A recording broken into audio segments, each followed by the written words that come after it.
अरे भाई, अपना हक मांगने आ रहे, तुम धमकी दे रहे हो, तुम्हारे लोग घूम रहे हैं। अरे ये कहो, अरे हमने कहा था कल कि अगर पूर्व विधायक कार्यक्रम करते हैं तो जाओ डीएम, क्या मना किया था क्या हमने?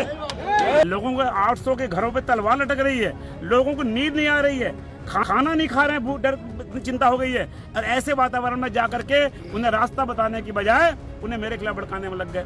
अरे तराई में गर्मी का पारा जिस हिसाब से चढ़ रहा है, सियासी पारा भी वैसा ही चढ़ने लगा है। नमस्कार, मैं दीप बेलवाल, अमर उजाला रुद्रपुर से। पंतनगर की 2 कॉलोनियों को प्रशासन ने नोटिस किया दिया, सियासी संग्राम शुरू हो गया। किच्छा के पूर्व विधायक राजेश शुक्ला का आरोप वर्तमान विधायक जो कांग्रेस के हैं तिलकराज बेहड़, उन पर है कि बेहड़ इस मामले में राजनीति कर रहे हैं। उनका कहना है कि मैं राजेश शुक्ला बेहड़ के भरोसे राजनीति नहीं करता और बेहड़ के इशारों पर ही प्रशासन यह कार्रवाई कर रहा है। इधर बेहड़ का कहना है कि हाथी के दांत दिखाने के कुछ और होते हैं और खाने के कुछ और। बेहड़ का कहना है कि वह प्रधानमंत्री नहीं है कि जो आदेश दे देंगे और उसका पालन होगा। सीधे तौर पर उनका कहना है कि सरकार के इशारों पर यह कार्रवाई चल रही है।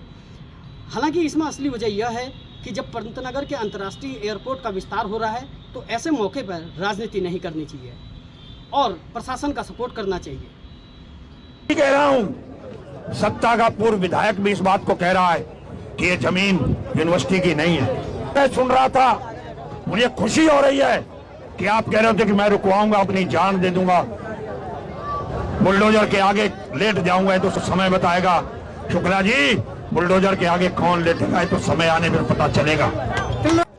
आज भी कहा गया जो इस कार्यक्रम में जाएगा वो फिर उजड़ जाएगा। अरे भाई, अपना हक मांगने आ रहे, तुम धमकी दे रहे हो, तुम्हारे लोग घूम रहे हैं। अरे ये कहो, अरे हमने कहा था कल कि अगर पूर्व विधायक कार्यक्रम करते हैं तो जाओ डीएम, क्या मना किया था क्या हमने? और वो मना कर रहे हैं, शर्म नहीं आती हाथी के दांत दिखाने का और करने का कुछ और।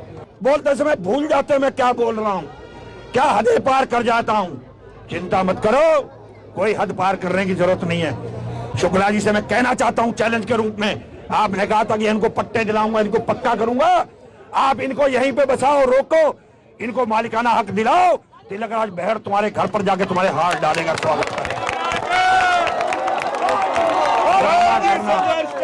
ड्रामा करना बंद कर दो, जी संघर्ष करो, ड्रामा करना बंद कर दो। तुम्हारा डीएम, तुम्हारा एसपी, तुम्हारा मुख्यमंत्री, सब कुछ तुम्हारा। और ड्रामा करो, बुलडोजर के आगे लेटेगा, बुलडोजर के आगे लेटेगा तो विपक्ष का आदमी लेटेगा। सत्ता पक्ष की क्या औकात है बुलडोजर के, अपने बुलडोजर के आगे खड़ा हो जाए। एयरपोर्ट चाहता, जमीन तुम्हारे कंधे पे बंदूक चला रहा है। तुम इस लड़ाई के बीच में मत आओ, नहीं तो यूनिवर्सिटी का भी नुकसान करा बैठोगे। जनता इतनी भड़क जाएगी, इतनी स्थिति खराब हो जाएगी कि यूनिवर्सिटी भी नहीं संभाल पाओगे। अपने घर में रहो, अपनी सीमाओं में रहो,